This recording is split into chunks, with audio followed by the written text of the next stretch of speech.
Today, guys, I'm going to be showing you how you can delete your Facebook watch history. It's actually quite straightforward once you know where all the settings are. So as I get into this, smash that like button, subscribe for more hints and tips, and let's get started. Okay, guys, so here I have my iPhone. The first thing we need to do is actually navigate to Facebook, which is going to load up the application. When Facebook is loaded here, we want to head over to the top left-hand corner where we have the hamburger option. Click on that. From here, we want to scroll down until we find Settings and Privacy. Inside Settings and Privacy, you'll find Settings. Click on Settings. From here, we can scroll down until we find the Your Activity area, and then it's the activity log that we want. We're going to click on that.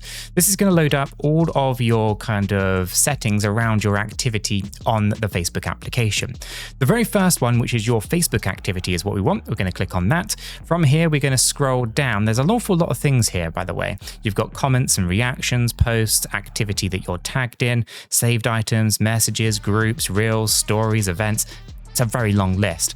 The one that we actually want is this one right here for posts. Now, I know a watched video isn't necessarily a post, but it is ultimately what we would be looking for. Click on that and then scroll down to where it says manage posts. Click on that. That's going to load up all of your activity around posts, including videos that you have watched. From here, we can basically click on the three dots and then delete anything that we do not want within our watch history.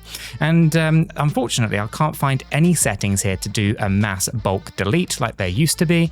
So unfortunately, I think you have to do them kind of one by one for now, but I imagine that this new interface will eventually get a bit of an uplift and you'll be able to essentially select multiples and then delete the entire history at some point. But ultimately, that is where you find the settings for the videos that you've watched. You would go into posts and then you would delete them from here. And that is how you would delete your watch history on the Facebook application. If this has worked for you, found it useful and informative, make sure to hit that like button, subscribe for more hints and tips, and I'll catch you all in the next one.